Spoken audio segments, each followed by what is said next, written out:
नमस्कार दोस्तों, आप पढ़ रहे हैं कक्षा 10वीं एनसीईआरटी गणित। आज हम पढ़ेंगे प्रश्नावली 8.1 के प्रश्न क्रमांक 1 के इन दोनों सवालों को और प्रश्न क्रमांक 2 को। तो ध्यान से समझना। तो देखिए, अभी तक हमने क्या क्या पढ़ लिया है कि लंब आधार कर्ण क्या होते हैं, पाइथागोरस प्रमेय क्या होता है और त्रिकोणमितीय अनुपात क्या होते हैं। तो इन सब का हमें प्रयोग करना पड़ेगा। तो देखते हैं प्रश्न क्या है।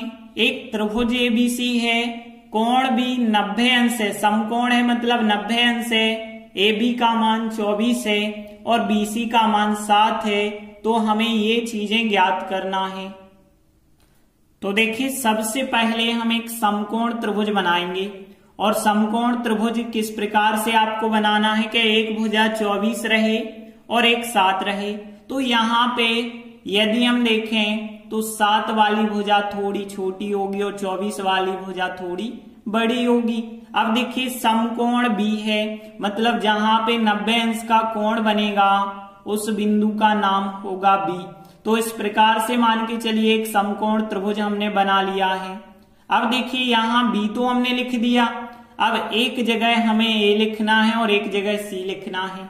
तो हम A और C कहीं भी लिख सकते हैं। देखिए, क्योंकि हमें A कोण के लिए भी निकालना है साइन और कॉस का मान, C कोण के लिए भी निकालना है। तो A आप चाहो तो यहां लिख दो, चाहो तो यहां लिख दो। जैसे हमने A कोण यहां लिखा तो A B यहां पे बचा होगा C। अब देखिए, यहाँ पे AB का मान कितना है, 24 सेंटीमीटर है और BC का मान कितना है, BC का मान है 7। अब आपके पास AC तो है ही नहीं और जब तक AC नहीं है तब तक आप इनके मान नहीं निकाल सकते हैं। तो पहले तो हमें AC निकालनी होगी। तो देखिए, यहाँ क्या क्या दिया गया है। पहले हमने वो लिखा, एक त्रिभुज ABC है, कोण भी 90 अंश है, AB का मान 24 है और BC का मान 7 है। अब देखिए, हमारे पास एक समकोण त्रिभुज बना है, AC का मान हमें ज्ञात करना होगा, तभी हम ये चीजें ज्ञात कर पाएंगे। तो AC का मान कैसे ज्ञात करेंगे। AC मतलब यहाँ कर्ण वाली भुजा हमारे पास है नहीं, तो कर्ण वाली भुजा ज्ञात करना है। तो जब भी हमें 3 भुजाओं में से कोई भी भुजा ज्ञात करनी हो तो आप पाइथागोरस प्रमेय को लगा देना। तो हमने लिखा समकोण त्रिभुज ABC में पाइथागोरस प्रमेय से। अब पाइथागोरस प्रमेय क्या होता है, कर्ण का वर्ग बराबर लंब का वर्ग प्लस आधार का वर्ग। लेकिन आपको लंब आधार कर्ण नहीं लिखना है, उनके मान लिखने हैं। जैसे कर्ण है AC, तो कर्ण का वर्ग मतलब AC का वर्ग लिखेंगे और फिर लंब का वर्ग मतलब BC का वर्ग लिखेंगे और फिर आधार का वर्ग मतलब AB का वर्ग लिखेंगे। इस प्रकार से उनके नाम लिखने हैं। अब देखिए, और इनके मान हैं तो मान रखेंगे। देखिए, AC का वर्ग, AC तो हमारे पास है नहीं, AC का मान ज्ञात करना है तो AC को वैसे ही लिख दो। अब देखिए, BC का मान है 7, 7 का वर्ग और फिर AB का मान कितना है, 24 है, 24 लिखा और इसका भी वर्ग। और देखिए, इनके मान रखेंगे तो AC का वर्ग और फिर 7 का वर्ग 49 होता है, 24 का वर्ग 576 होता है। तो सबके हमने मान रखे हैं। अब देखिए, AC का वर्ग बराबर 49 और 576 आप जोड़ेंगे तो 625 हो जाएगा। अब देखिए, यहाँ हमें मान चाहिए AC का, तो AC का मान चाहिए तो वर्ग को हटाएंगे। और ध्यान रखना, जब वर्ग को हटाते हैं तो दूसरी पक्ष में वर्गमूल मतलब करनी बन जाती है। तो 625 पे करनी लग जाएगी मतलब वर्गमूल। अब देखिए, 625 का आपको वर्गमूल पता होगा। यदि पता नहीं है तो आप गुणनखंड रखेंगे। तो देखिए, 5 गुणित 5 आएंगे 4 बार, एक जोड़ी 2 जोड़ी बन गई, एक जोड़ी से एक बाहर, एक जोड़ी से एक बाहर, 5 गुणित 5 25 होता है इसका वर्गमूल। तो 625 का वर्गमूल कितना आ गया, 25। अब हमारे पास त्रिभुज की तीनों भुजाएं हो गई, एक 7, एक 24 और एक यहाँ पे हमने ज्ञात कर ली है 25। अब हमसे जो कहा गया था वो चीजें हम याद कर सकते हैं। देखिए पहले सवाल की अब हम बात कर लेते हैं। हमसे कहा गया है साइन ए और कॉस ए का मान ज्ञात कीजिए। तो हम बात कर रहे हैं अब फर्स्ट क्वेश्चन की। तो देखिए अब हमें क्या क्या निकालना है, साइन ए और कॉस ए निकालना है। तो हमने लिखा अब देखिए साइन ए का मान हम निकालेंगे तो साइन ए का फार्मूला हमें पता होना चाहिए, और कॉस ए का मान यदि हम निकालेंगे तो कॉस ए का भी हमें फार्मूला पता होना चाहिए। तो हमने आपको बताया था कि पहला होता है साइन, दूसरा कॉस, तीसरा टेन, फिर कॉसेक, सेक, कॉट होते हैं। तो देखिए पहला जो साइन होता है, साइन का फार्मूला होता है लंब बटे कर्ण, फिर कॉस का होता है आधार बटे कर्ण, टेन का लंब बटे आधार। यहां हमें साइन रखना है और साइन का मान होता है लंब बटे कर्ण, लेकिन आपको लंब बटे कर्ण नहीं लिखना है, लंब बटे कर्ण का मान लिखना है। तो देखिए लंब का मान, यदि आप ए कोण की बात कर रहे हैं तो ए कोण के सामने की जो भुजा होती है वो लंब कहलाती है।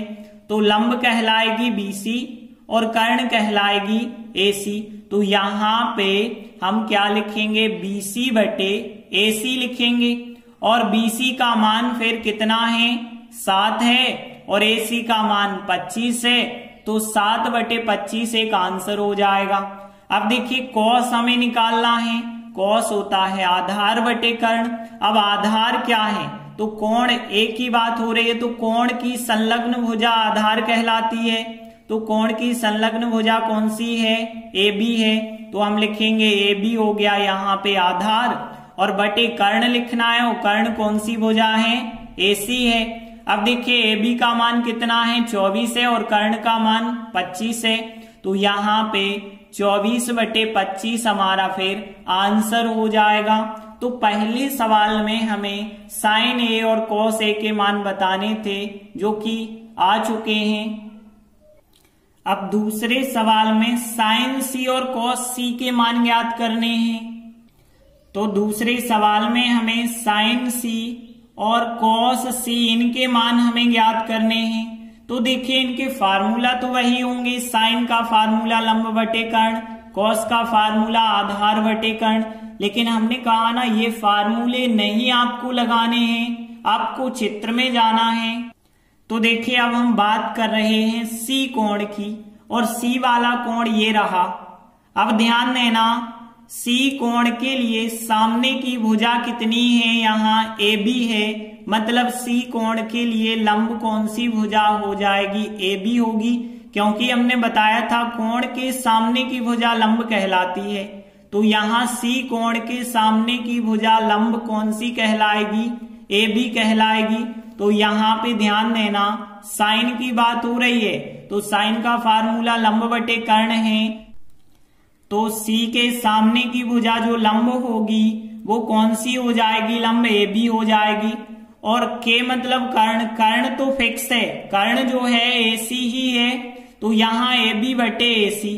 अब देखिए ए बी का मान कितना था, 24 है, तो 24 रख देना, और एसी का मान कितना है, 25 है, तो 25 लिख देना। तो साइन सी का मान हो गया 24 बटे 25। अब हमें कॉस सी ज्ञात करना है। कॉस का फार्मूला आधार बटे कर्ण होता है, लेकिन आधार कौन सी भुजा है, तो देखिए ये रहा कोण सी। कोण सी की संलग्न भुजा कौन सी है, बीसी है।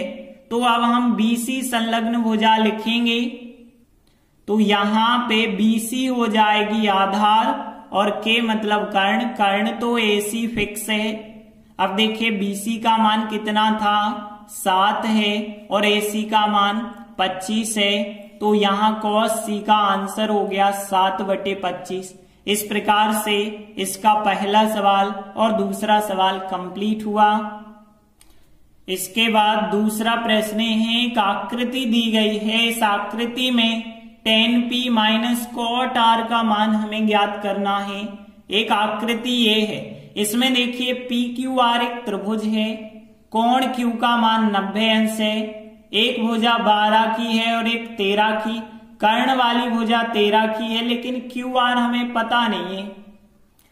तो देखिए इस आकृति में क्या दिया गया है, एक पी क्यू आर एक त्रिभुज है, कोण क्यू 90 अंश है, पी क्यू का मान 12 सेंटीमीटर और पी आर का मान 13 सेंटीमीटर है। देखिए यहां जब तक आधार हमें पता नहीं है तब तक हम ज्ञात नहीं कर पाएंगे जो मान हमें ज्ञात करना है। तो सबसे पहले हमने आपको बताया था जब भी 1, 2, 3 भुजाओं में से कोई भी एक भुजा हमें ज्ञात करनी हो तो हम पाइथागोरस प्रमेय लगाते हैं।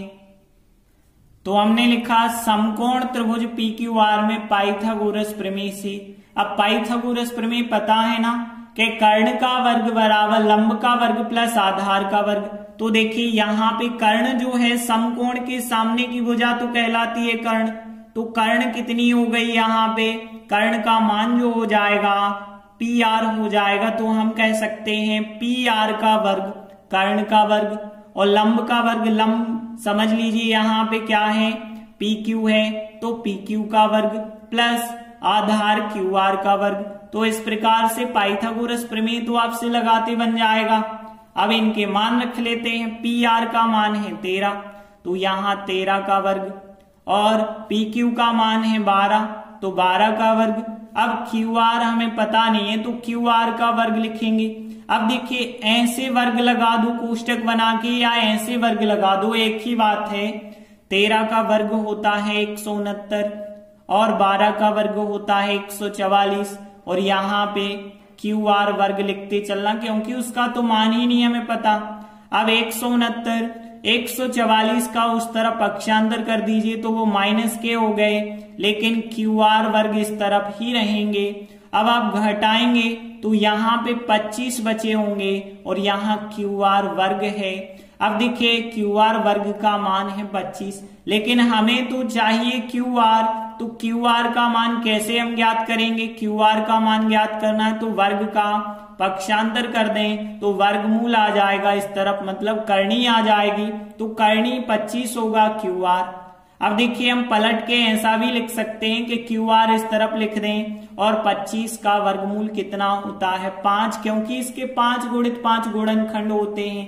तो देखिए क्यू आर हमने निकाल दी, कितनी आ गई है 5 सेंटीमीटर आ गई होगी। अब देखिए हमें जो चीज ज्ञात करनी है tan p minus cot R, तो हमने लिखा अब tan p minus cot R बराबर इसका मान हम निकालते हैं। तो देखिए tan का फार्मूला लगाना पड़ेगा, माइनस कॉट का भी हमें फार्मूला लगाना पड़ेगा। तो देखिए हमने आपको बताया था तीसरे नंबर का tan कहलाता है, लंब बटे आधार होता है, लेकिन ध्यान रखना इस बार हमने P कोण लिया हुआ है। तो P कोण के सामने की भुजा, ये रहा P कोण, इस P कोण के सामने की भुजा क्यू आर कहलाएगी लंब।